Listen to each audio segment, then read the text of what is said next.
Let's get this figured out. This road gon' give me whatever I need until I get this vision out. Then they gon' pay me whatever I ask, cause I got it figured out. Family be checking all up on a nigga to see how I'm feeling now. Damn, they love to see a nigga really make a killing now. I put a lock on the game and I hide the code and the keys. I am not playing no games, I really play this shit for keeps. That shit for me.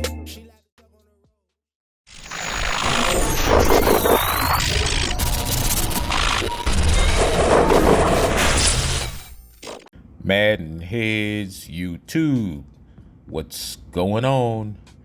It is your boy, Coach DC, coming back at you today with another video. And today, fellas, we're going to talk about stretching the defense, as we are a little bit less than a month away from the launch of the 23 Madden or Madden 23 campaign.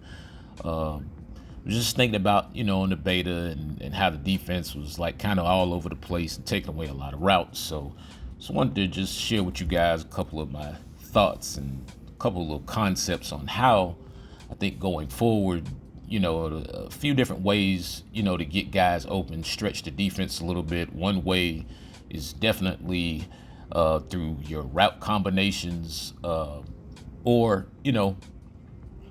anything that you do consistently is going to be a problem for a defense. So let's say if you do something and you're getting 5 yards, 5 yards, 5 yards, 5 yards, 5 yards, eventually they're going to have to stop you from getting those 5 yards. And I think, like on the new Madden, we're going to have to break our increments down a little bit or lessen our expectations of our yardage per play, because I think in a lot of these games, because we were able to manipulate the coverage so easy, it's just been easy for us to come up with a play that's going to get us 20 or a play that's going to get us whatever. All right, so that's the reason why a lot of people have trouble scoring in the red zone, because there's not enough space, and the formation does not, a lot of times it doesn't dictate the space maybe the way it should necessarily. All right, so where I'm going with this is it's a few different ways. So as you see, last few clips, one way, the stop routes, all these routes that come to some sort of stop, whether they're the slant stops, whether they're the curls, hooks, hitches, whatever the case may be, you're going to have to start incorporating these routes into your bag, so to speak. One way I've seen this has been very effective over the years for me is, you get yourself in the pocket. Once you're able to stop and stand on any of those stop routes, if you can get your feet stationary, you can actually high pass a lot of those stop routes. And, the pass will actually go above a lot of the defenders' heads. Now, if you can time out a good, secure, or aggressive catch at the time, it's very difficult for those routes to be stopped. Like even the seams, you have to be able to take advantage of the mismatch of size in a lot of these cases. So that's one way to stretch defense, is definitely to take advantage of the mismatch of size, where you have enough routes going to the outside. You have to start incorporating some of these seam routes and some of these, give your tight end a hook curl every now and then. Another way I used to do it is I would route flip. I could get my comebacks, give the guy a comeback on one side, motion him to the other side of the formation, and then he runs a comeback to the outside on the other side of the formation from the slot in most cases. And when that's a very effective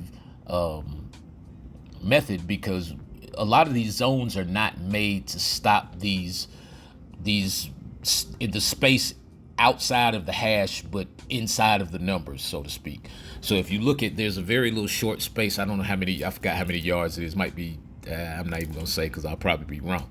But the space outside of the hash marks and in between the numbers, there are just no defenses on Madden that really can contain that, if you can find or you can get enough routes into those spaces. So that's why out of a lot of these compressed sets, if you just run a simple curl route, a lot of it will be open. So now You run the option route underneath.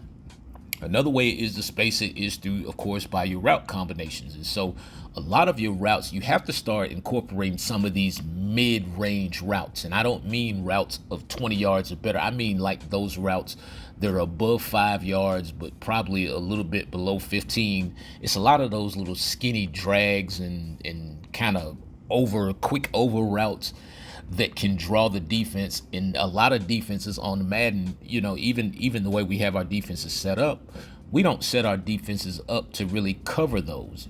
Those are really the 10 yards that we were only able to do even in years past. So now we've gotten so far away from those 10 yards, we don't even really respect it anymore. A lot of people don't protect sticks. So another thing is formation. So as you saw here, I was in like a 3-by-1, had a tight end, 2 wide receivers on the right. When you go back and look at this highlight, or if you see another clip of this highlight, the safety was actually lined up. The safety on the left was actually lined up inside of the hash mark. I already knew I was going there no matter what, unless the DB, was in a press bail technique. But if you see here, he's in a press bail, but when you see him looking back, I already know it's cover 2. So in that case, that safety that's on the left, who was inside of the hash mark, just has too much ground to cover. And as you see right there, Teddy put that thing, the glove one, Teddy put that thing right in the right spot, right on the outside. Now, another thing is to guard and watch, not guard, but watch the boundary. So as you see the circle receiver running that deep post, he takes the boundary corner out. So I know that linebacker, there is no other boundary guy over there. That linebacker has to get a lot of depth on that. So if he's not using that guy, that's where touch is involved. You have to put that ball up, out, and over. And so again, that's another one of those kind of mid-range routes. I would say that run somewhere between 5 and probably 12 yards. A slant would be a great example of a mid-range route. A slant can run anywhere from, you can hit it at any different point during the route. But again, if you're able to stretch the boundaries, get the boundaries out of the way, that's a common combo right there. You run the drag with the deeper crosser behind it. Those are going to be a lot harder to get on the new game. You're going to have to mix it up. Those option routes to the backfield. Another route that I really like, and I don't have any footage on this video, I think, is just the streak route from the running back, but from the running back position, where it's like a wheel route, but it doesn't run all the way up the field. So again, look how far that corner is stretched out on the defense right there, and he's like 30 yards down the field because he's chasing that slot streak right there.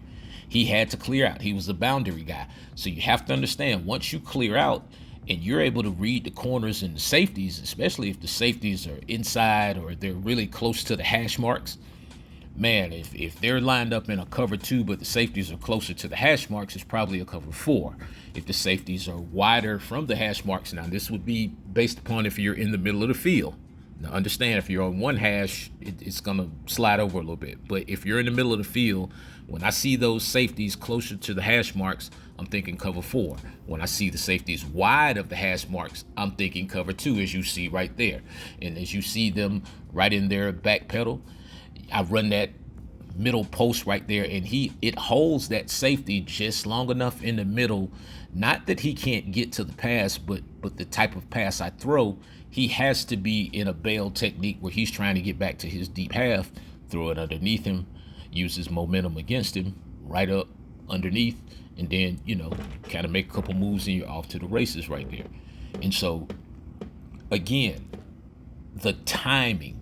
It's one thing I want to talk about. The timing that the routes arrive. Speed guys will take the top off of a defense faster than anyone else. So understand, the top of the defense is always the boundary guys, if there are any. So in the cover 3, that's the middle safety and the 2 corners. Cover 4, the 2 safeties, 2 corners, so forth and so on. And so all those deep blues, so to speak. And so those are the boundary guys, or the deep blue guys. And so if you have a faster receiver, he's going to clear out those deep blue guys faster than, a slower receiver would. And then you can kind of hit the guy, somewhere in between. But sometimes, fellas, you're just going to have to put that ball up and over. In a lot of these situations, going forward into 23, the defense is going to play different. They're going to react like play to play. So there's not going to be a whole lot of consistency in their reactions unless your route combinations are good. Your route combinations should be something that's getting not necessarily always a touchdown, but maybe getting the receiver that you want to get the ball to in a an advantageous matchup. And so once you're able to get the ball, get the receiver in that situation, a bigger receiver versus a small corner, even though it's Ward, Sutton is a bigger receiver, able to go up, throw the ball up high, take advantage of the height, as he rips his arm through my sternum. Anyway, man, it's your boy, Coach DC404, man. I appreciate each and every one of you guys.